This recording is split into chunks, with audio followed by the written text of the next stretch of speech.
Welcome to the Outthinkers podcast. Plug into fascinating minds and breakthrough ideas that are transforming industries and the world. I'm your host, Kaihan, founder of Outthinker, a global think tank comprised of corporate strategists and innovators that are shaping the future of business. If this describes you, join us at outthinker.com. Let's dive in now into this week's episode with Christina Farr.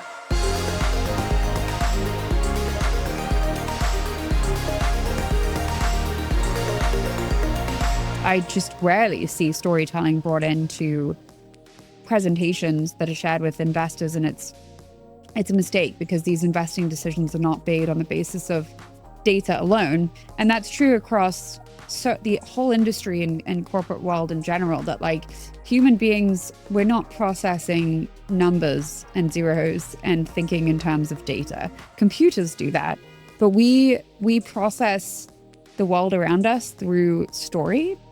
And so you see it in just, simple things like really effective methods of communicating in business, just even sending an email, all the way through to, I think, really core functions like sales and recruiting and keeping a really strong internal culture where you just don't see as many people leaving. All of those things like have a material impact on the bottom line of a business. What if the fastest way to move a market isn't another feature or a cost cut, but a story that rallies investors, customers, and employees to build the future with you? Well, Christina Farr has spent years at the intersection of healthcare and technology as a journalist, an investor, and advisor, translating complex shifts into clear decisions. Her new book, The Storyteller's Advantage: How Powerful Narratives Make Businesses Thrive, lands as leaders navigate AI regulation and attention scarcity. Today, Christina unpacks her SOAP framework: surprise, openness, authenticity, and pathos, and shows how to choose the right plot for your strategy, from David versus Goliath to rebirth.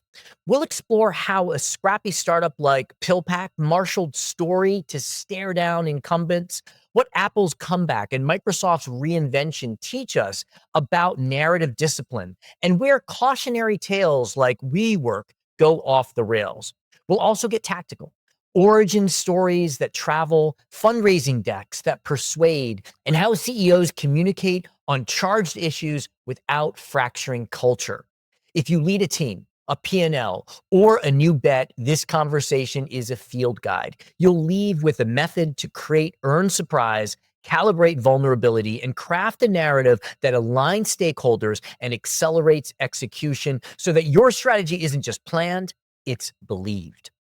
Christina, thank you so much for being here with us. I'm thrilled to be able to talk to you about your new book. I know that I have listened to many of your podcasts about med tech and about the healthcare industry, and it's really interesting to hear you kind of step into this topic of storytelling. Thanks for being here. Thank you so much for having me. Awesome. And you talk to so many especially within healthcare and health tech, so many entrepreneurs. And so now I can kind of see how this interest in storytelling came about. You also have a background in media and journalism. So like storytelling is at the heart of what you are. So I can kind of see at first, I saw the book and I thought, why is she writing a book about storytelling? And now I see the logic behind it. So thanks for doing that work and sharing it with all of us here. I'm going to start with the two questions that I ask all of our guests. The first one is just to get us to know you a little bit personally. Could you complete this sentence for me? If you know me, you know that. If you know me, you know that I have an incredibly full house. We're actually recording this podcast outside of my garden in Queens. Live with 3 cats, 2 small children, husband, mom, and au pair. So there are a lot of people in my house at any given time. That's awesome. That is awesome. I love it. No, that's the rich. Yeah. Yeah. We have 3 kids. We have 3 cats. We have a dog. We don't have a mom here. We did have an au pair for many, many years. And this is actually our only 2nd year without an au pair. But I didn't do it in Queens. I did it much further away. So congratulations. Thank you. It's wild, but I love having all the people around. It just makes life interesting. Yeah. That sounds awesome. So this is a podcast really kind of focused on strategy, corporate strategy. And, you talk to CEOs and founders and who are thinking strategy all the time. So my question for you is, what is your definition of strategy?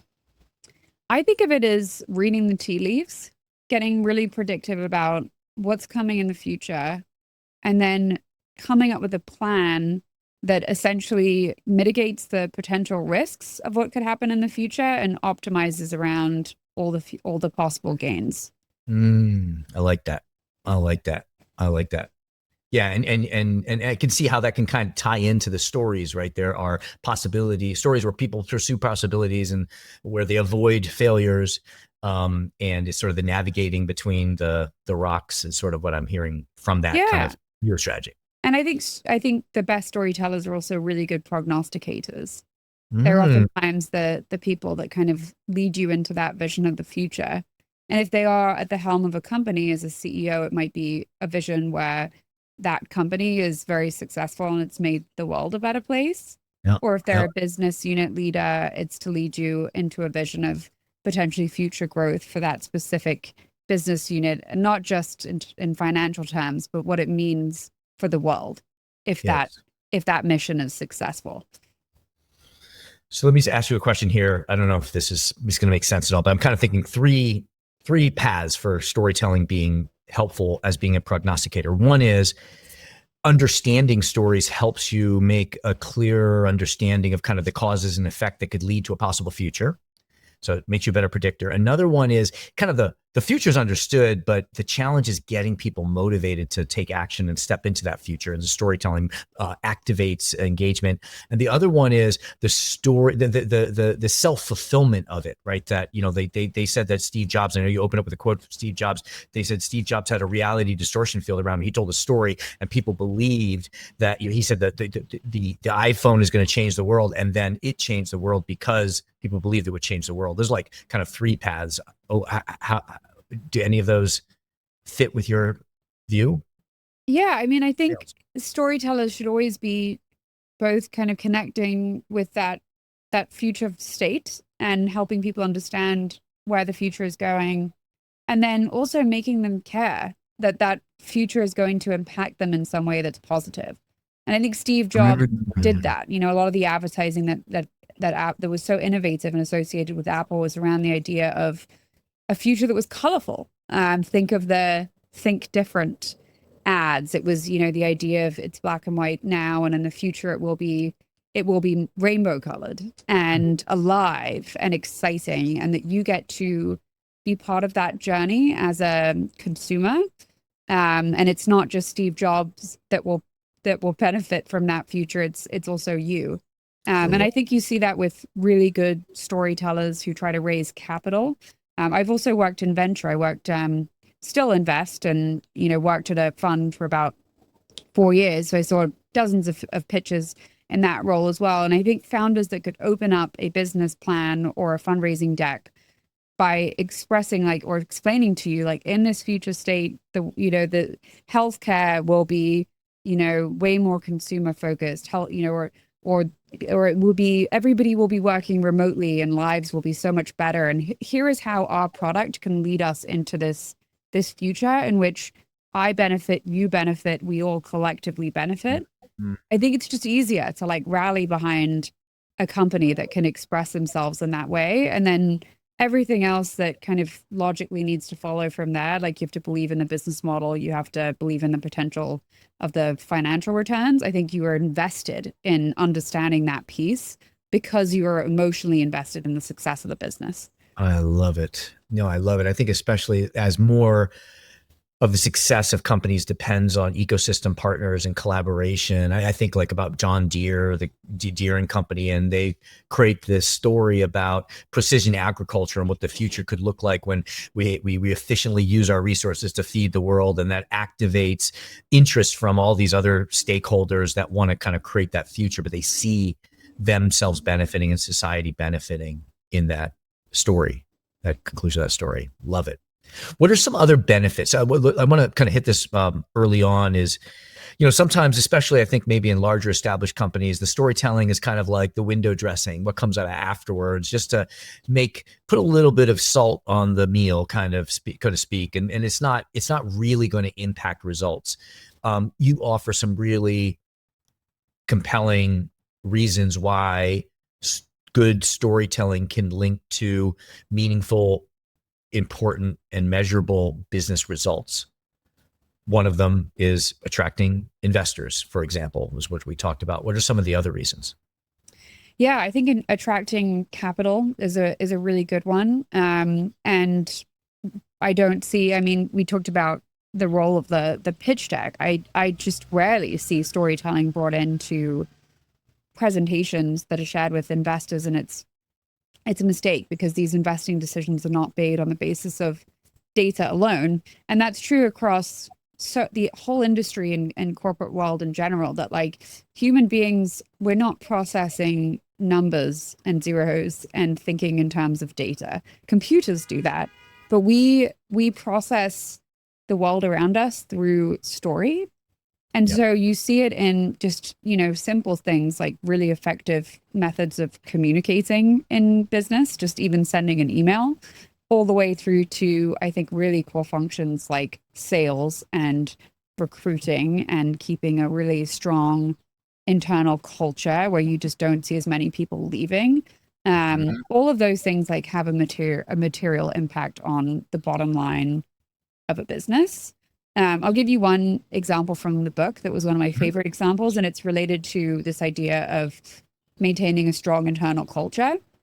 So a lot of the CEOs that I had spoken with had told me that it's been really challenging with everything going on in the news. Like, think about how distressing the news is when you get up every day. You're reading about, the war in Gaza. You're reading about gun violence. It's like one thing after another.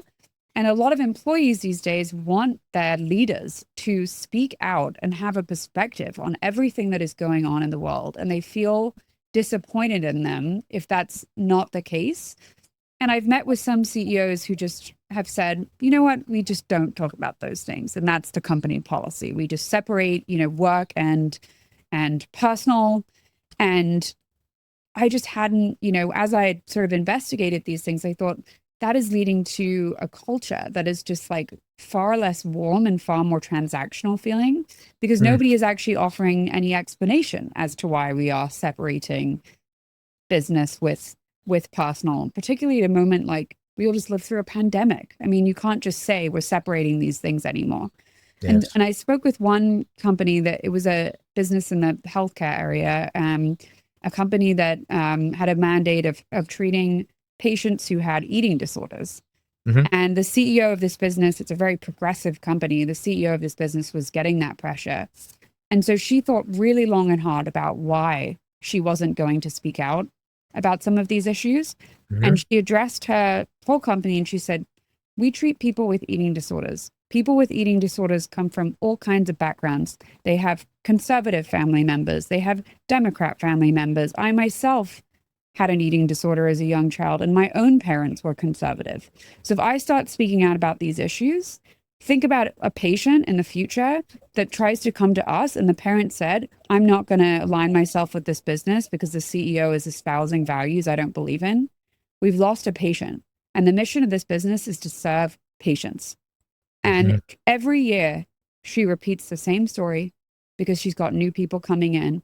And you know what? Not everybody may disagree. Some people may disagree with that decision, but everybody respects it and everybody understands it. And she told me the results have been tangible because nobody has left for that reason. And it went from like a serious problem at her business to now being essentially a solved problem. Love it. Yeah, I want to get into that because there does create some dilemmas. We had a professor who wrote a book about the growth dilemma. And, when you start with one segment that has certain values and then you want to expand, you have another segment and maybe the values, maybe they won't like the story or they won't agree with the values, and we're going to talk about these four elements. One of them is authenticity. And it's an interesting entanglement sometimes, right? So can we talk about those four elements that you lay out as Yes. Oh, being absolutely. critical? So I'll read them: authenticity, openness, simplicity, and surprise. Just describe those for us, and then we'll go into each one a little bit. Yeah. So, related to the past example, the example I just gave, I think there is a framework that I came up with that's just really intended to be something super simple that you can use in your own life. And so I called it the SOAP framework because Ah, soap is a pretty easy thing to remember. We all have to use soap every day, hopefully. So I'll kind of lead you through each one. The first one you mentioned is surprise. I think every good story, think about like every great movie you've ever watched, there is some element of surprise in the plot. And in the yes. business world, we so rarely leverage surprise. The kinds of stories that we tend to tell are ones that feel extremely linear. One bit of success led to another bit of success, led to another bit of success. And think about how much more interesting it would be if this success actually was led to a massive, an unanticipated failure.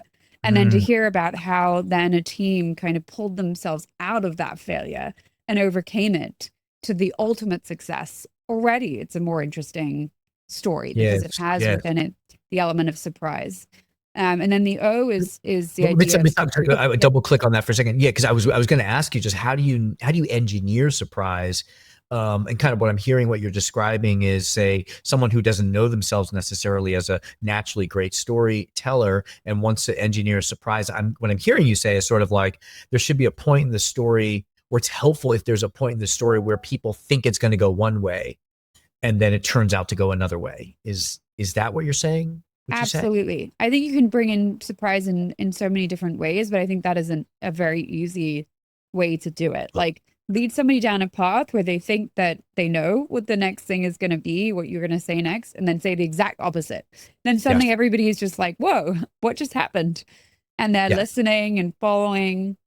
And I Yes. love that. I love the angle of surprise where, and everything was going great. And then it wasn't, because it Yeah. gives people a moment to then collect themselves and maybe start seeing this team as an underdog and as a Hmm. potential kind of, somebody that they can get behind, almost like think about sports. Like we always love the team that seems like the underdog and we always want to root for them.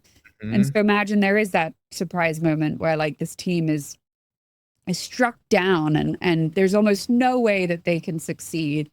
And then hearing about what they have to do to then kind of get to that next Hmm. moment of momentum and get themselves out of it. I think people love those kinds of stories. Great. Yeah, and then you're kind of preluding to what we'll talk about next, where these different standard plots. One of them being kind of the David versus Goliath plot. Um, Exactly. Love it, love it. So talk about about O. Yeah. So O is openness. Not the same thing as authenticity, but I think closely linked. Um, O is much more that vulnerability that you don't often see in business storytelling in particular, where people are very, very coached. I think having a moment to say, acknowledge I'm having a really bad day, or that was really difficult for me, or, something that just gives people a sense that you are being vulnerable with them and human with them, I think is really key. And this is something that all the great storytellers do. But I did add a caveat in the book related to openness, which is that you can go too far.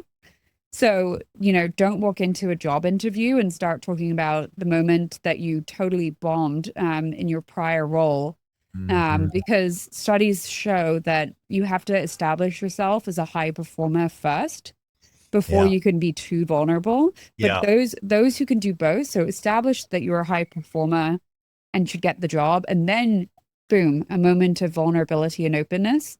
And the same studies have found that that tends to be the candidate that most likely gets the job.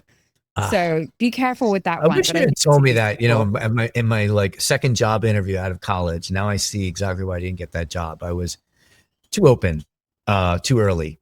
Um, that makes a lot of sense. Thank you. Okay, let's go on. I assume is authenticity, and I did have a little trouble. You said they're interconnected, so I'm trying to kind of separate that openness and authenticity. So what does authenticity mean, and how does that different than openness? Well, authenticity is really the idea of being yourself. And if you are not a very vulnerable person, then, skip O. Don't do Mm, it. Like A is really the idea that the kind of storyteller that you should be is in the format that you feel comfortable. So if you said to me, Chrissy, I've got you a keynote presentation, you're going on stage tomorrow, it's 40 minutes, and you'll speak live in front of 1,000 people. And my reaction was to like shake with fear, which I think is true for so many people. Don't do it.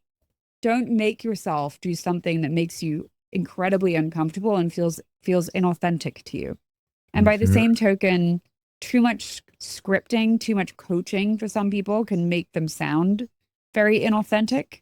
And I see that a lot with CEOs. Some people do need a bit of coaching. It just is very alien to them that they could walk into a podcast, for instance, without any coaching. And that's fine as long as it's authentic. So again, it's like what makes you feel comfortable. And I think that's usually the thing that you should do. Okay. Okay. Before we go into P, I just want to ask you, I don't know if it sits within authentic or open, but for a company, there's also often this concern, not only about the brand reputation, but also there's like liability, right? And you have, in a large company, you've got your compliance function, your legal function, your comms function, and they're very, very focused on like, what you say. Any advice on how to manage that, those two different poles? Yeah, I mean, I do talk about this in the book because it's real that there are functions like you mentioned that will sometimes make it very challenging for people to be authentic storytellers within, the right limits of the organization. And, I think I just kind of am of the mindset that if you work at a company that doesn't completely constrains you from doing those things and you want to do more of those things, then I think view it as a stepping stone. And I gave some examples in the book of people who work at, say, security firms or law firms who they probably couldn't speak on stage very much. They probably couldn't speak to the press. Anything really external was challenging. But then they use that opportunity or that moment to do a lot of internal things. So could Mm-hmm. you convene a group within your own company and, think about some way in which you could do something with that group that helps you build up confidence? Yep. So that with your next role, maybe you start kind of being a bit more outspoken. And this is specifically for people looking to build up a brand, which I think is linked to storytelling, deeply, deeply linked, especially at the time that we live in. I think everybody has that potential to build a brand, but you might not be at an environment that would support it. So wait until you are, because I don't want anyone to get fired for reading the book. Yeah, got it. I got it. Yeah, no, it's interesting. If we have time, I'd love to talk about the difference between the corporate brand and the professional brand and how you think about creating your professional brand, because there are some interesting balancing acts there that I see. Let's finish up the soap. What is P? Yes, Pathos. So who is the audience? Consider the audience. Don't just trot out the same materials, the same pitch with whomever you're with, whether it's a sales meeting, a journalist that you're meeting with, an investor. Sit down and think about, what are they looking to get out of this? Ask them, like, hey, what are you hoping to learn in the next 30 minutes? How can I be helpful to you? How can I, build this relationship with you? What gets us both to a place that we feel that this was successful? And I think that oftentimes is where, the good storytellers shine. If it's a public, very public forum, like you're on stage, you can do it in small ways. Like you see with some of the great kind of public speakers, that they will pick people in the audience and make aggressive eye contact, maybe pick 5 people. And it's just a way of just saying, I know you're there. Like I'm in this experience with you. So I think just constantly having that eye on the audience, and that's what I mean by pathos. And I think it's oftentimes underused in a business context. Got it. I got it. So it's like sort of being kind of like, I don't know, I'm thinking kind of human-centered design of the story and thinking about the listener and what their interests are, concerns, their filters, their triggers, and those kinds of things. Absolutely. Absolutely. Perfect.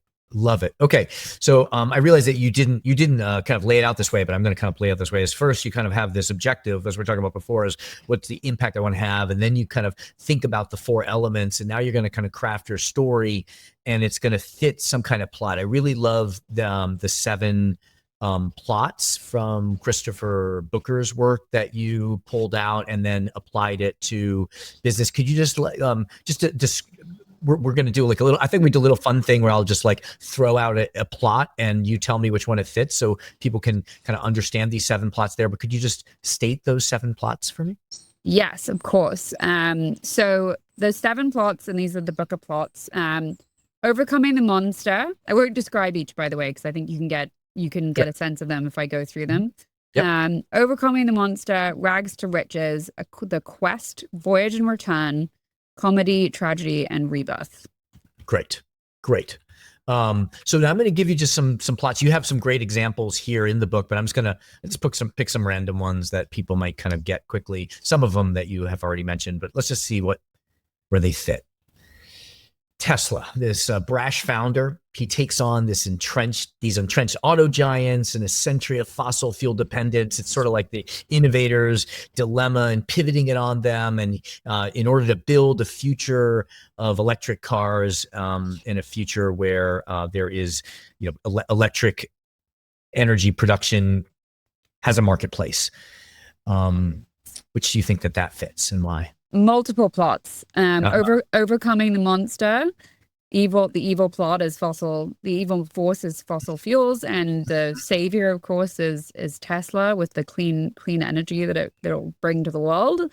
It's a little bit of rebirth, probably a little bit also of a quest, because Elon is on this kind of long, arduous journey to obtain this goal of autonomous vehicles, and along the way will face many challenges to get there. Yes. And in his plot, there is this moment where he loses all his money, he's got a negative net worth, and he's staying with friends. And rags to riches too. And say, I don't care, right? Yeah. Yeah. Well, so probably 4 of the plots in this one example. Yeah, that's fascinating. And maybe that's why one of the reasons it's so compelling. Let's talk about this neighborhood coffee shop that expands globally, lifestyle brand, transforms how the world thinks of coffee culture, creates the third place that the founder discovered when he was visiting Italy, Starbucks.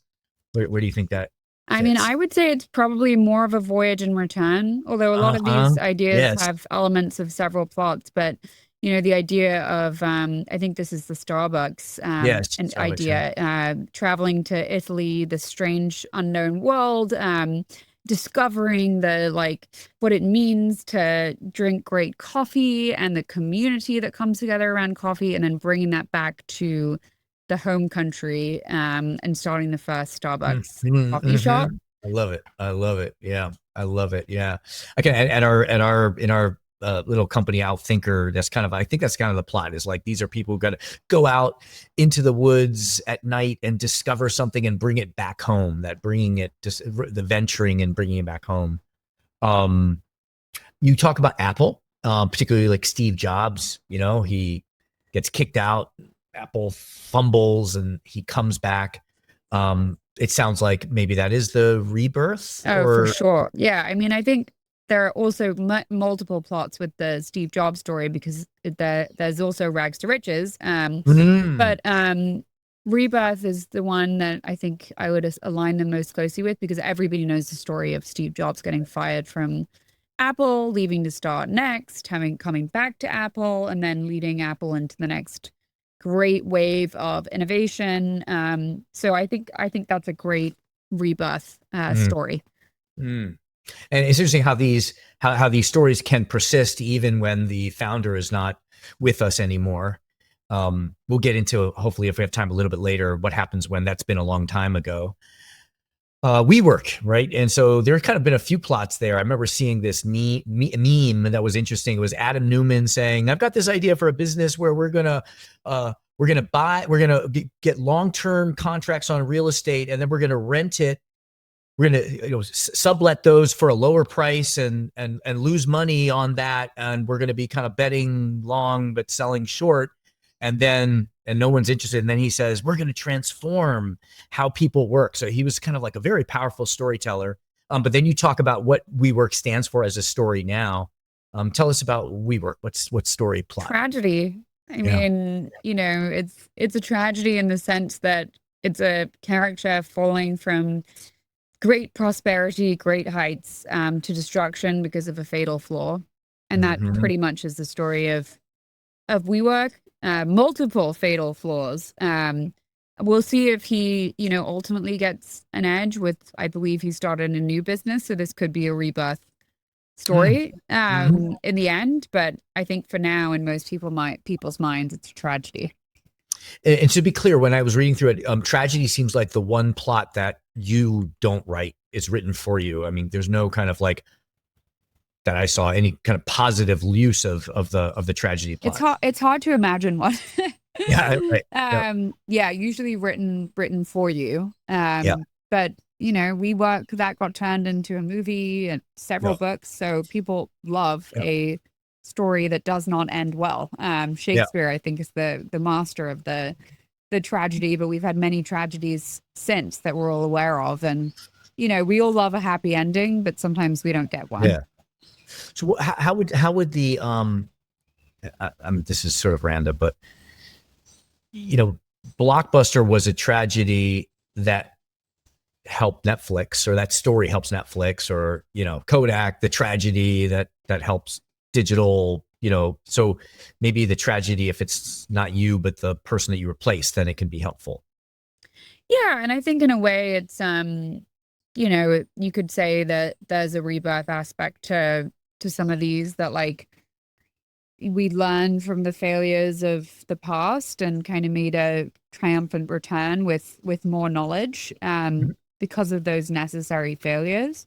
It kind of depends on, who knows, maybe Blockbuster, like we all get kind of in 10 years, we get sick of streaming and we want to go back to, I actually think about it all the time. I'm like, some of my best memories from childhood, we were at a Blockbuster, getting a movie out and having that feel like was so much fun. I don't know. You just never know. I mean, these things sometimes come back around. So maybe I think jury is out. Maybe Blockbuster is the Starbucks of Netflix, the third place, the physical third place where you can enjoy that.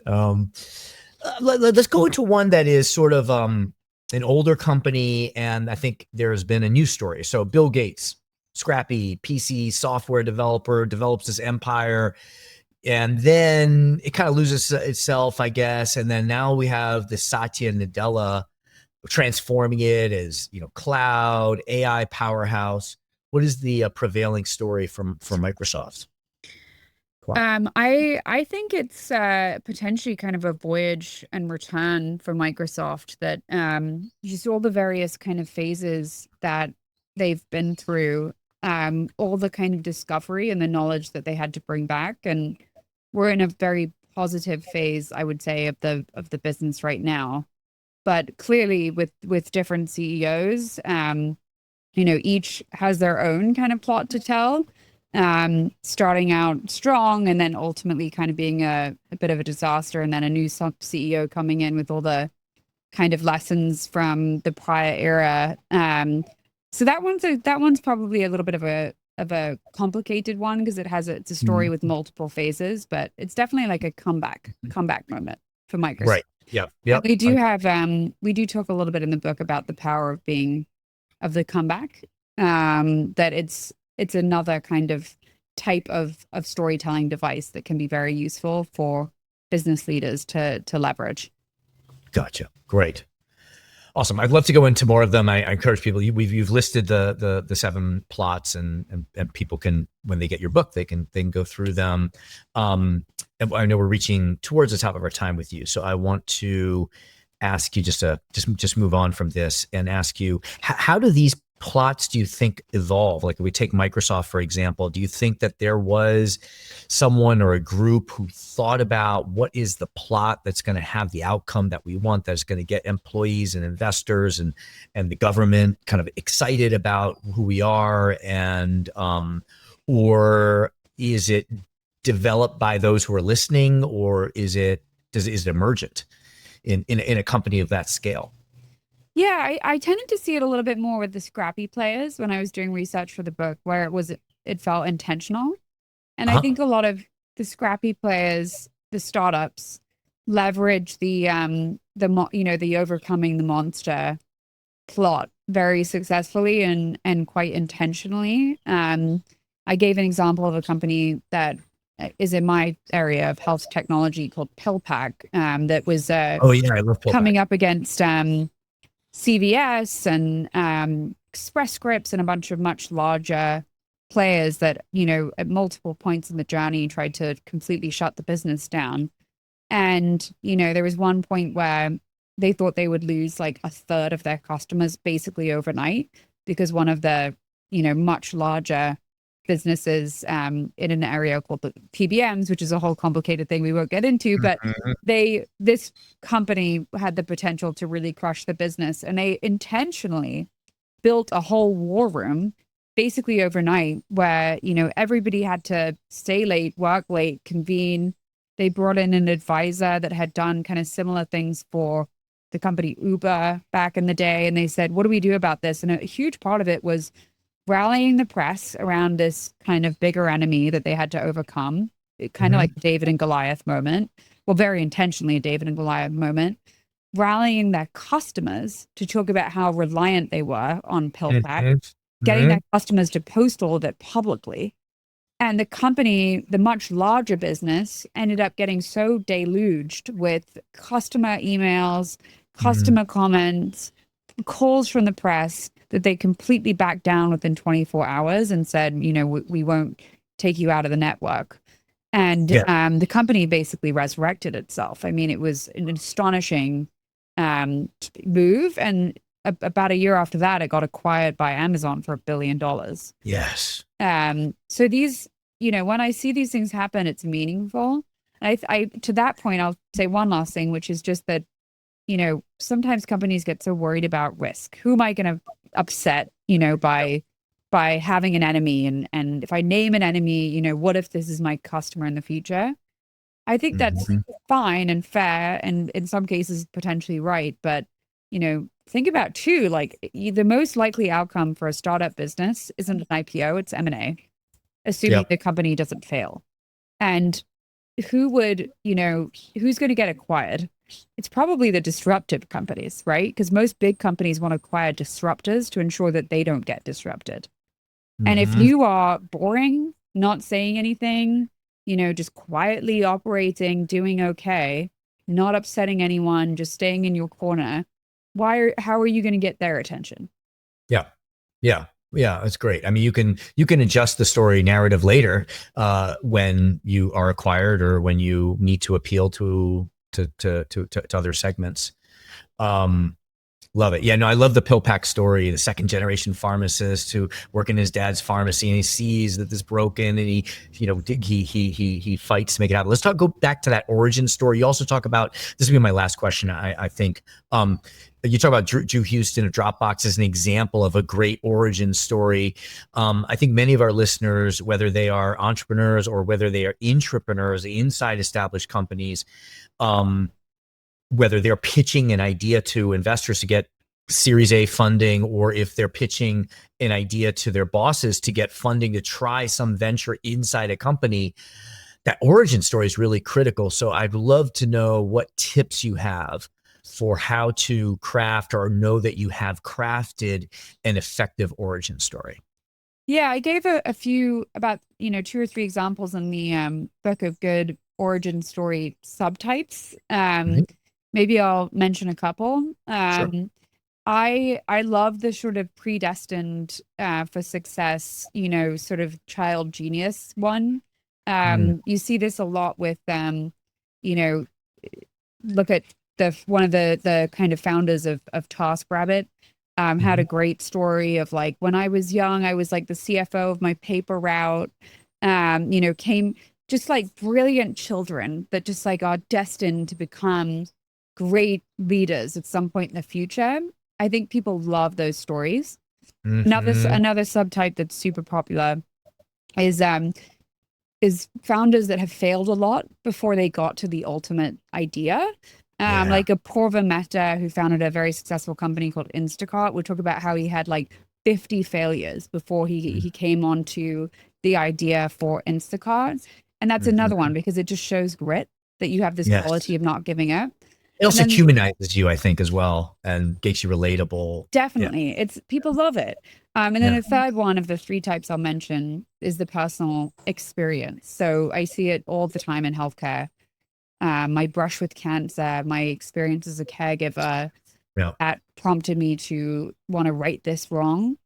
I think that one can be very effective, sometimes overdone, because people will like jump to, they want so desperately to connect to a personal experience that they'll jump to something that just kind of honestly doesn't feel all that authentic.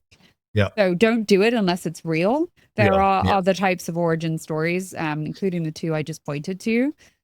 And, there are great stories too outside of those 3 tropes, but those are the 3 that in all my research I saw as being the most kind of common. Love it. No, I love how you can kind of take something that is so kind of malleable and feelingly soft as storytelling, and you could break it down into 4 elements and 7 plots and a certain number of origin types, which really kind of puts this storytelling, which for many of us is not natural, puts it into our hands.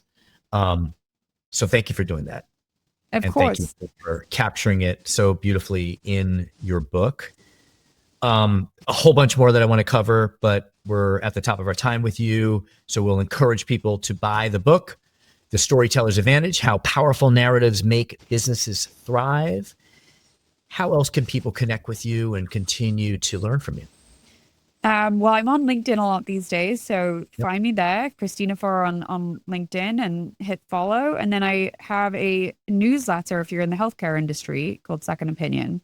And it's free to subscribe. So if you would like to get some healthcare news once or twice a week, then feel free to sign up. Otherwise, drop me a line anytime about the book, and I would love to know what you think. Awesome. Well, thank you for doing that. Thanks for opening yourself up to our audience and for sharing this with you. And I wish you the best of luck in the continuation of your story. Thank you. Appreciate it. Thank you to our guest, Christina Farr. Thank you to our executive producer, Zach Nest, our editor, James Pierce, and the rest of the team. If you like what you heard, please follow, download, and subscribe. I'm your host, Kaihan Krippendorf. Thank you for listening. We'll catch you next time with another episode of Outthinkers.